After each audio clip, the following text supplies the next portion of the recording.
Selamat siang, Assalamualaikum warahmatullahi wabarakatuh. Shalom, selamat siang. Jadi di sini saya akan memperkenalkan nama saya.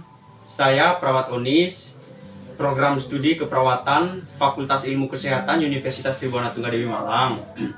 Nah, jadi di sini saya akan mendemonstrasikan terkait komunikasi efektif interpersonel antara perawat dengan tenaga kesehatan yang lainnya, baik itu dokter, perawat, rekam medis maupun ahli gizi. Nah, sebelum itu dalam komunikasi keperawatan itu terdiri dari 4 fase atau 4 tahap. Yang pertama, tahap interaksi, yang kedua, tahap orientasi, yang ketiga, tahap kerja, yang keempat, tahap terminasi. Nah, tujuan saya mendemonstrasikan ini yaitu untuk memberitahukan kepada pasien atau klien terkait kelainan atau masalah penyakit yang sedang dialaminya. Selanjutnya, mari kita saksikan video yang saya tampilkan. Terima kasih. Selamat. Permisi, selamat siang Pak. Siang. Siang Pak. Ya, siang.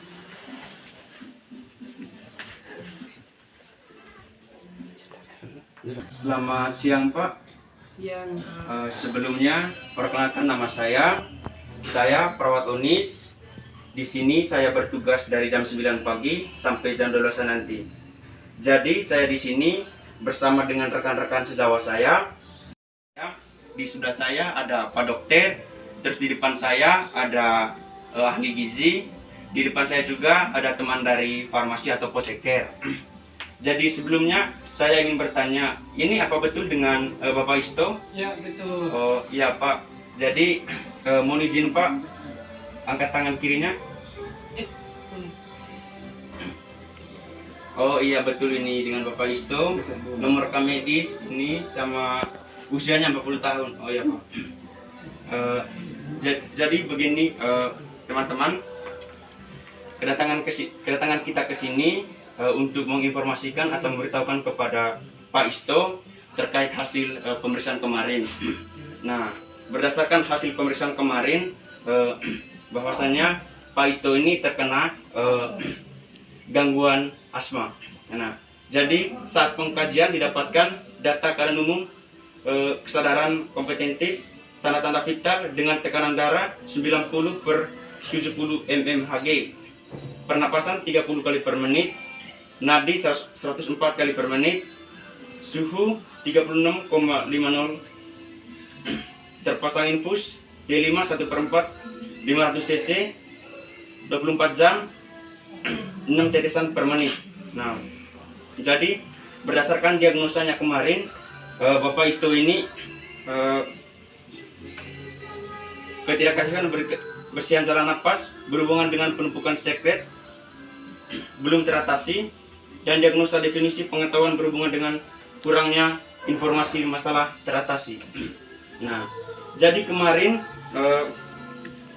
Bapak Isto juga telah melakukan pemeriksaan diagnostik seperti uji paru-paru sama fototoraks. Jadi itu saja penyampaian dari saya. Maka dari itu Pak, selanjutnya saya akan memberikan kesempatan kepada rekan sejawat saya, Pak Dokter, untuk menjelaskan terkait tanda gejala dari penyakit asma, terus faktor-faktor yang menyebabkan, terus pengertian dari asma itu sendiri. Nah, kepada teman sejawat saya, dipersilakan. Baik, terima kasih Pak Isto. Pak Isto benar ya? Ya. Jadi Pak Isto mengidap penyakit asma. Jadi penyakit asma ini adalah peradangan kronik saluran nafas yang ditandai dengan adanya mengit, batuk, dan rasa sesak di dada yang berulang dan timbul, terutama pada malam hari atau menjelang pagi hari. Jadi gejala dari asma ini yaitu sesak nafas, batuk, terutama pada malam hari atau pada pagi hari tadi, dan mengit yang menyebabkan saluran siulan saat mengeluarkan nafas. Faktor resiko asma yaitu Bapak merokok dan juga alergi atau selainnya dengan bulu binatang seperti itu. Penyebab asma tadi sudah kami sebutkan satu persatu, dan berikutnya untuk mencegah atau terjadinya keparahan dalam asma ini mungkin akan dijelaskan pencegahan dari ahli gizi. Begitu Pak, seperti yang sudah dijelaskan tadi rekan saya Pak Dokter. Tadi Pak Dokter sudah jelaskan tadi tanda gejala, terus penyebab faktor yang mempengaruhi ke asma. Tadi sudah jelaskan. Jadi baik, saya akan memberikan kesempatan kepada rekan sejawat saya, ahli gizi, untuk menjelaskan makanan yang dibutuhkan atau makanan yang tidak diperlukan nanti ketika Bapak saat mengalami gangguan asma ini. Kepada rekan sejawat saya, dipersilakan. Baik, terima kasih. Saya akan menjelaskan makanan yang perlu dikonsumsi oleh Bapak Aris dan Ibu. Yang pertama, apel. Minum 2 hingga seminggu bisa mengurangi risiko asma 32%. Yang kedua, wortel atau wartel terkena mengandung beta karoten dan antioksidant lainnya. Beta karoten yang diubah menjadi vitamin A dalam tubuh dapat mengurangi asma. Yang ketiga, biji rami atau biji yang mengandung asma lemak, omega 3 dan magnesium yang tinggi. Omega 3 ini sama dengan yang ditemukan pada salmon dan ikan lainnya.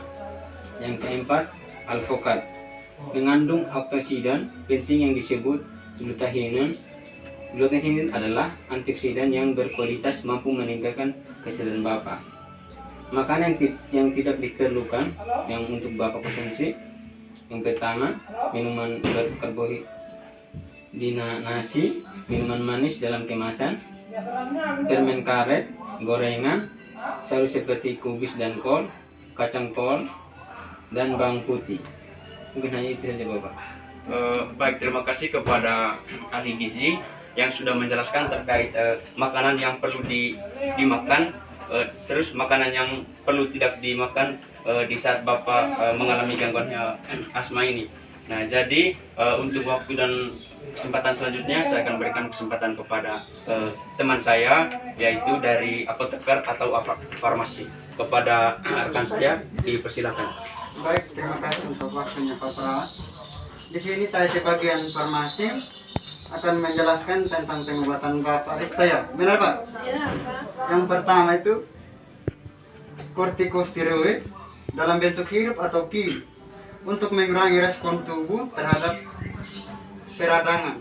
Yang kedua, stabilisator sel mas seperti promolin untuk mencegah peradangan pada saluran pernapasan saat terpapar alergen atau penyebab asma lain dengan mencegah sel imun menghasilkan sinyal pemicu peradangan. Yang ketiga, imunoterapi dalam bentuk hirup, tablet atau sirup untuk mengurangi respons tubuh terhadap alergen penyebab asma. Inhaler bronchodilator long-acting seperti salbutamol untuk mencegah penyimpanan saluran pernapasan. Jadi mungkin lanjut saja penjelasan tentang pengobatan dari saya farmasi. Waktu saya kembalikan ke Pak Perawat. Baik, terima kasih kepada teman saya dari farmasi. Terima kasih juga kepada Pak Dokter, terus dari ahli gizi yang sudah menjelaskan dan sudah motivasi terkait penyakit yang dialami oleh Pak Istu ini ya. Nah, jadi seperti yang disampaikan oleh Pak Refli tadi, ada beberapa pengobatan yang perlu digunakan untuk menyembuhkan penyakit Bapak. Nah, jadi saya sebagai perawat hanya akan menambah sedikit ya terkait pengobatan itu tadi. Nah, yang pertama, meredakan gejala dan mencegah gejala kambuh. Nah, oleh karena itu pengidapan asma perlu disiplin menjalani pengobatan dengan dokter agar asma tetap terkendali. Nah, dalam artinya begini Pak, ketika kita mengalami asma perlu ada pengobatan dari dokternya. Nah, dan ketika kita itu ada badan terasa tidak enak, cepat ke pelayanan terdekat, baik itu puskesmas, rumah sakit maupun tempat-tempat lainnya, baik itu klinik juga begitu. Nah, jadi apabila terjadi serangan asma dengan gejala yang semakin parah, meskipun sudah melakukan penanganan dengan inhaler maupun obat, maka perlu tindakan medis di rumah sakit. Nah, seperti yang saya sampaikan tadi, Pak. Jadi untuk pencegahan asma mungkin saya bisa jelaskan sendiri dari perawat Onis. Yang pertama, masalah paru yang satu ini adalah jenis penyakit yang dapat dikendalikan dengan mengatur pola hidup sehat. Nah, selain itu sebaiknya perhatikan beberapa hal berikut. Yang pertama, mengenali dan menghindari pemicu asma. Nah, terus yang kedua, mengikuti anjuran rencana penanganan asma dari dokter. Nah, jadi begini, Pak. Ketika kita asma itu kan harus segera periksa ke dokter. Nah, karena dari dokter nanti ada arahan ke farmasi maupun ke rekan pihak ahli gizi ataupun teman-teman medis lainnya. Begitu, Pak.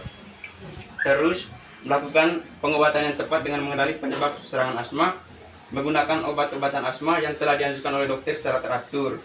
Nah, ketika dari dokter sudah memberikan obat kepada Bapak, harus minum itu sesuai dengan arahan dari mereka. Nah, ketika dokter disuruh minum 3 kali sehari, kita harus mengikuti. Jangan minum lebih dari yang dianjurkan oleh dokter, karena ada kontraindikasi dan indikasi yang dapat menyebabkan kelainan juga kepada Bapak.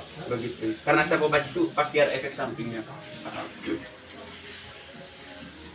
Memonitori kondisi saluran nafas. Nah, jadi begitu, Pak. Saya dari perawat sudah menjelaskan terkait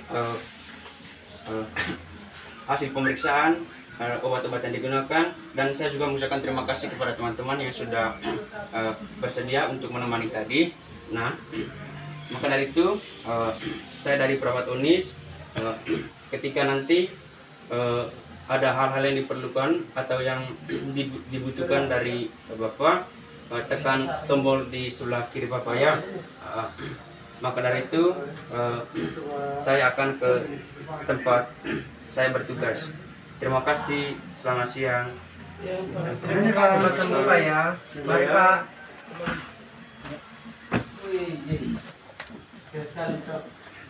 Wah,